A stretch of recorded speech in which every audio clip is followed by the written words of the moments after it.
বর্ষা এসে গেছে, কিন্তু এখনো অবধি সেরকম বৃষ্টিপাতের দেখা নেই। বাংলায় তাপমাত্রা অনেকটা বেশি রয়েছে।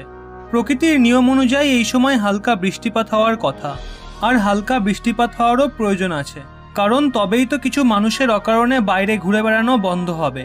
তো বন্ধুরা, ভারতে ধেয়ে আসছে গভীর নিম্নচাপ সহ বৃষ্টিপাত।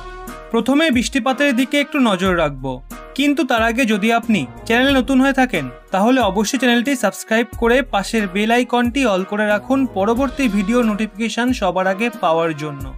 আজ রাতের দিকে বাংলাদেশের কিছু কিছু অঞ্চলে এবং উত্তরবঙ্গে হালকা বৃষ্টিপাতের সম্ভাবনা রয়েছে, কিন্তু কাল ও পরশু পশ্চিমবঙ্গে বেশ ভারী মাত্রায় বৃষ্টিপাতের সম্ভাবনা আছে এবং তার সাথেই কিছুটা সম্ভাবনা রয়েছে বাংলাদেশেও। একটু বেলার দিকে পশ্চিমবঙ্গে বৃষ্টিপাত খানিকটা কেটে গেলেও দুপুরের দিকে কিন্তু আবার বৃষ্টিপাত শুরু হতে পারে এবং দুপুরের পর থেকেই পশ্চিমবঙ্গে ভারী বৃষ্টির সম্ভাবনা রয়েছে। তার সাথে বাংলাদেশেও ঝিরিঝিরি বৃষ্টির সম্ভাবনা আছে। বিকেলের দিকে বেশ ভালোই বৃষ্টিপাত হবে বলে আমরা দেখতে পাচ্ছি। এবার চলে আসি নিম্নচাপে। আমরা সোজা চলে যাব 2 তারিখে। 2 তারিখে কিন্তু বেশ ভালো রকমের নিম্নচাপ চোখে পড়ছে, যা দক্ষিণ ভারতকে কাঁপিয়ে দেবে, কারণ একদিকে আরব সাগর থেকে নিম্নচাপ ঢুকবে আর অন্যদিকে বঙ্গোপসাগর থেকে। 2 তারিখের পর থেকে থাইল্যান্ড ব্যাংককের দিকে মারাত্মক রকমের বৃষ্টিপাত হবে।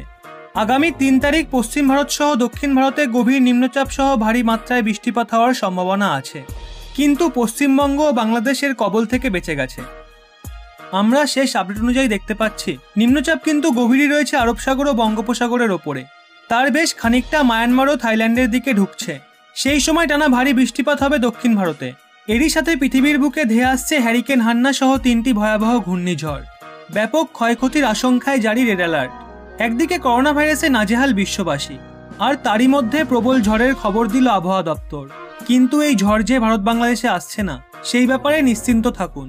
ভারত বাংলাদেশ ও মায়ানমারে যে ঘূর্ণিঝড়গুলো হয় তার নাম সাইক্লোন। হ্যারিকেন কখনোই আমাদের এই সমস্ত অঞ্চলে আসে না। জানা গেছে 1 সপ্তাহের মধ্যেই ধেয়ে আসছে 3টি পৃথক ঝড়।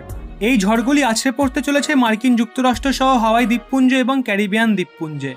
সূত্রের খবর, এই ঝড়গুলি হলো হ্যারিকেন ডগলাস, হ্যারিকেন হান্না এবং ট্রপিক্যাল ঝড় গঞ্জাল। জানা গেছে হ্যারিকেন হান্না কিছু ঘন্টা আগেই আছড়ে পড়েছে টেক্সাসের ওপর এবং জনজীবন ব্যাহত হয়েছে। হ্যারিকেন হান্না হলো এই মরশুমের আটলান্টিকের প্রথম ঝড়। ঝড়টি গত শুক্রবার সকাল থেকে শক্তি বৃদ্ধি করেছে এবং এর গতিবেগ ছিল 75 মাইল প্রতি ঘন্টা। আগেই লাল সতর্কতা জারি করা হয়েছিল টেক্সাসের সামুদ্রিক এলাকাগুলিতে। এছাড়া ভয়াবহ ক্ষয়ক্ষতির কথা মাথায় রেখে বিপর্যয় বাহিনীকেও প্রস্তুত থাকতে বলা হয়েছিল। তবে হ্যারিকেন ডগলাস কিন্তু ক্রমেই শক্তি বাড়িয়ে এগিয়ে আসছে। বিশেষজ্ঞদের ধারণা, এই ঝড় স্থলভাগ স্পর্শ করার আগে এই ঝড়ের ক্ষমতা অনেকটা হ্রাস পাবে। এর গতিবেগ 110 কিলোমিটার প্রতি ঘন্টা থাকতে পারে বলে মনে করছেন বিশেষজ্ঞরা। আগামী 36 ঘন্টার মধ্যে গতিবেগ কমবে, তবে ঝড়টি ক্রমে উত্তরের দিকে যেতে পারে। কিন্তু ঝড়টি ঠিক কোন জায়গায় আছড়ে পড়তে চলেছে সেটা এখনো পরিষ্কার করে বলতে পারেনি আবহাওয়া দপ্তর। তবে তা জানার জন্য তারা সম্পূর্ণ চেষ্টা চালিয়ে যাচ্ছে। হাওয়াই দ্বীপপুঞ্জের বিমানবন্দরের পরিষেবা কিন্তু ইতিমধ্যেই বন্ধ করে দেওয়া হয়েছে। আবহাওয়াবিদরা জানিয়েছেন ট্রপিক্যাল ঝড় গঞ্জাল দক্ষিণ দিক থেকে আছড়ে পড়ার সম্ভাবনা রয়েছে। তীব্র ঝড়ের পাশাপাশি প্রবল বৃষ্টিপাতেরও আশঙ্কা আছে। ওয়েস্ট ইন্ডিজের ওপর এই ঝড় সেরকম একটা প্রভাব ফেলতে পারবে না বলেও জানিয়েছে আবহাওয়াবিদরা। এই ঘূর্ণিঝড় কিন্তু ভারত বা বাংলাদেশের সাইক্লোন নয়। এ হলো আমেরিকা ক্যারিবিয়ান দ্বীপপুঞ্জের হ্যারিকেন। তাই আমাদের হয়তো ভয় পাওয়ার কোনো কারণ নেই, কিন্তু ওদিকেও তো মানুষ থাকে, তাদের তো বিপদে পড়তে হবে। দয়া করে একজন মানুষ হিসাবে তাদের জন্য প্রার্থনা করুন যাতে তাদের বড় রকমের কোনো ক্ষয়ক্ষতি না হয়। তো এই ছিল আমাদের আজকের ভিডিও।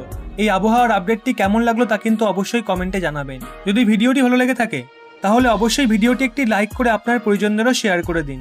সুচিস্মিতা সামন্ত এবং সুকুমার বিশ্বাস সহ আরও অনেকে এই পরিবারের এমন কিছু সদস্য যারা বেশ সুন্দর সুন্দর কমেন্ট করেন। চাইলে আপনিও করতে পারেন। বেছে বেছে সেরা কমেন্টটি তুলে ধরবো আপনাদের সামনে। আর এরকমই নিত্য নতুন তথ্য পেতে রহস্য বাংলা চ্যানেলটি সাবস্ক্রাইব করে পাশের বেল আইকনটি অল করে রাখুন।